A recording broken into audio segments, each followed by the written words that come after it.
community policing.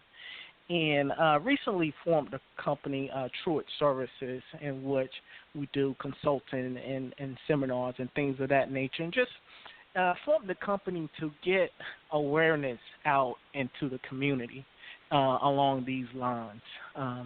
Awareness as it relates to interaction with the public in not only policing but other fields, juvenile justice, probation, criminal justice as a whole, just to bring awareness and also the impact of this community policing that it can have, whether it be on the good side of things or the wrong side of things. And thank you all for bringing this topic up, because I think it's very important for the listeners to know and gain awareness of community policing as it relates to dealing with public in this area.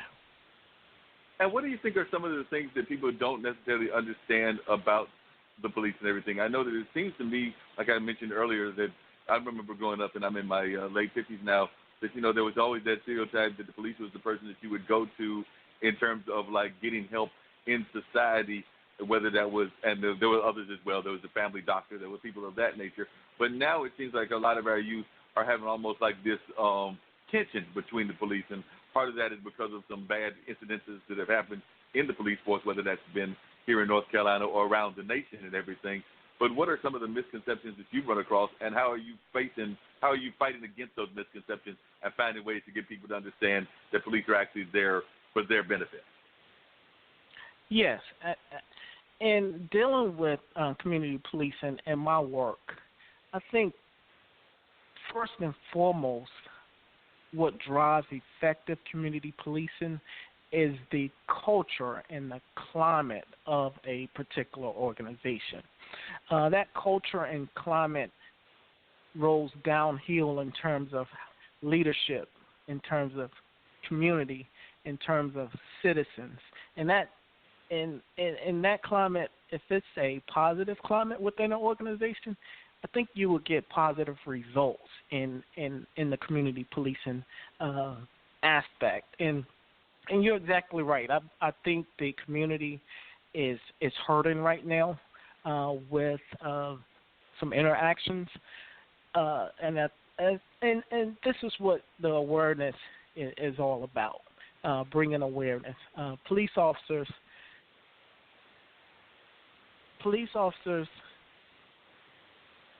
when you come up on a scene, you're already in uniform. It's already a perception there that maybe can go in a negative way and a positive way. So that interaction with the public as a police officer is very, very important in terms of how that situation is going to go.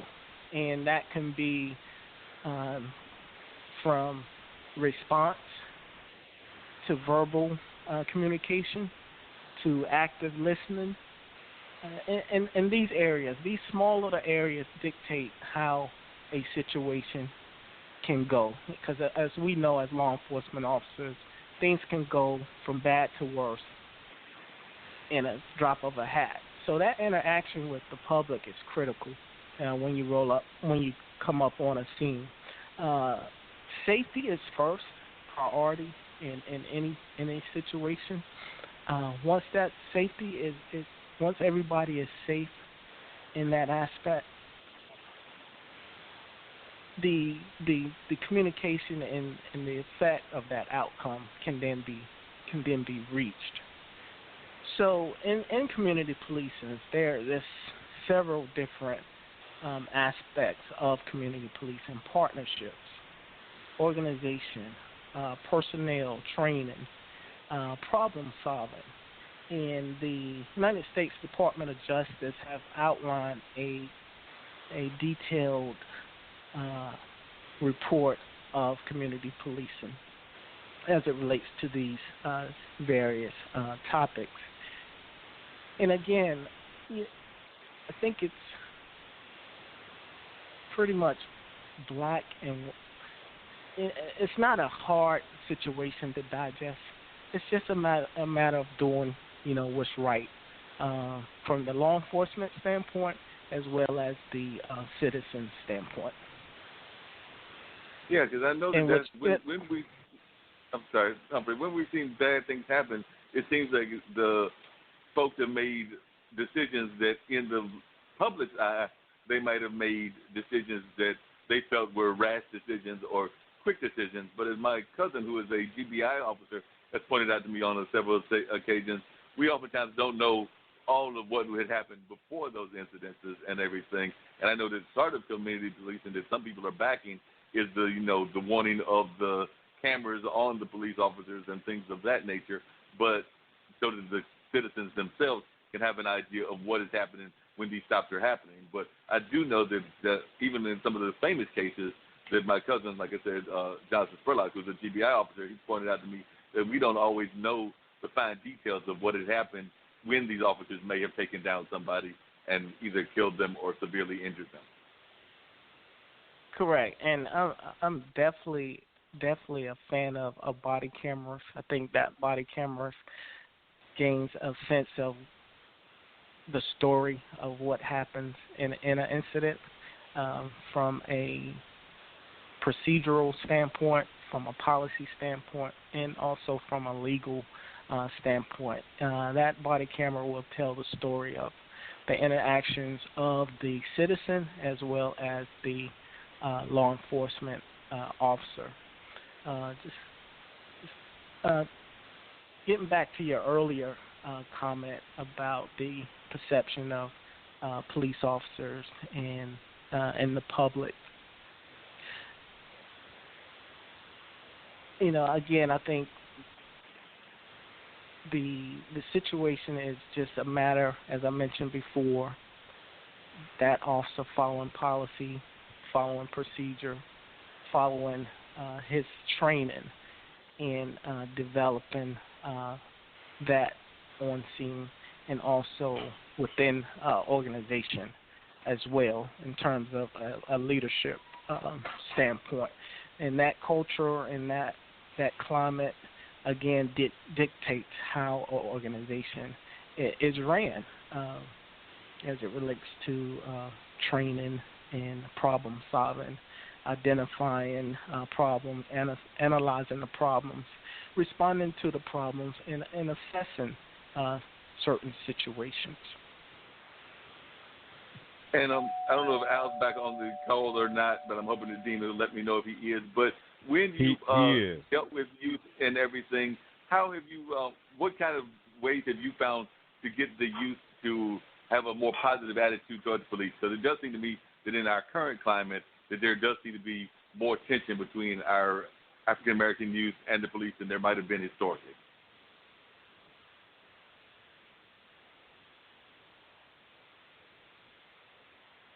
Humphrey or Al?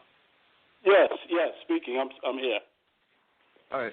Al, what are some of your thoughts? You've heard a little bit about what Humphrey had to say, but I was just wondering what some of your thoughts are, both in terms of your book and also just how you're able to reach the youth and everything, because you're up in a very metropolitan area in New York City, which, of course, has all kinds of things going on, everything from high gang activities to, of course, a much bigger drug kind of things happening there than in a smaller city like Durham, North Carolina, or even the capital city of Raleigh. So what have been some of the ways that you've been able to reach to our youth and get them to understand better how to work with the police? Because I do know that even as a conversation I've had with some of my activist friends, is trying to figure out ways to deal with the police and not have them into, like, escalation situations where they get out of hand. Yes, I agree. One of the first things I tell the youth is to understand that every police officer is an individual. So you kind of have to give them an opportunity to show who they are before you form some kind of decision. What I suggest they do is to just listen to the instructions by the officer and do what the officer is telling you to do, and just wait out the situation. What I really like would like to happen, is for the community to get more involved. The police department does do a lot of positive things in the community. There's National Night Out. There's all kind of different events that they do throughout each year. What I would like to see is our youth and our families in general get more involved with these events. This is a olive branch out to the community, and the sooner we take advantage of that and get to know our police and get to know the police officers in the community and in the neighborhoods, the less opportunity, the less chance that there's going to be a problem with you and that officer. And that's one of the first things I try to get them to understand. Each individual each officer is an individual, and that they should be treated as such without coming with the stereotypes that we may bring into the situation. And then also just try to get involved with the community, find out what's going on, and learn the officers in your neighborhood. Yeah, because that was one of the things that I really found interesting. I went to a dedication ceremony of a new police station here in Durham. It was actually the dedication for some artwork that they had put out, and that was maybe about 2 weeks ago. But that's one of the things that our current police chief was saying, as well as some of the artists, was the fact that a lot of times you don't realize that these folks are actually going to the same church as you are, because they're not necessarily coming to the church in their police uniforms, but they might be going to the same church. They might have kids that are in the same school system that your kids are in, and a lot of things, or they might even be, you might bump into them at the grocery store, and of course they're not going to be in police uniform if they're not coming straight from the work in the grocery store. So all of those folks made it a very good point that we need to have this understanding that these are community people and have a better understanding of how they relate to us in the community. Because, like I said, they're oftentimes involved in the same organizations that we are, whether that's frat life, whether that's school life, whether that's church life, or some of the various other civic kind of organizations that folks may or may not be involved in. Absolutely, absolutely. One of the other important things that I do in a workshop, I give a workshop called Preparing for Positive Interaction with Law Enforcement. One of the first things I do, which is kind of a harsh way to start the workshop, but I start the workshop by showing different police interactions that went bad. For instance, the Eric Garner, the Michael Brown situation. I show those videos, and everybody's at full attention. And then I show a series of videos showing police officers being killed just walking up to a car at a car stop and all kind of things, those type of videos. And I show both because my goal is to get everyone to see or attempt to see both sides. You have to understand why the police officers are so on edge, because these things do happen. I know that they are happening in our community, which is why we are on edge, and I get that. But it is also happening to police officers, which is why they are on edge as well. So with the clear understanding of both sides, we can find a middle ground. And I give tips that allow the community to understand that the little things that you can do, like rolling down your windows when your car windows are tinted in a car stop, lowers the threat level for the officer. So now that officer should be approaching you differently, should be approaching you with less stress, less tension, because he's no longer afraid of who might be sitting in that back seat with a gun pointed at them as they walk up to the car. Little things like that. And with that understanding, with the knowledge comes power. And that's my goal, is to bring the power, not necessarily letting everyone know that they have this right and they have that right, but just to understand the police officer's mentality so that we can move forward knowing both sides. Now, I know here in North Carolina, and particularly in Durham, I'm not sure how it is, Humphrey, in Raleigh, and I definitely don't know how it is in New York, but one place that the police officers are definitely used at in terms of being a force of corrections and a force of security is in our school systems. And they have sometimes actual uniformed police officers, I believe they're called resource officers here in Durham and everything, that are actually there in the school system. And I know that sometimes that can create tensions because They're already there trying to, have whatever tensions they have with their schools and their administrators and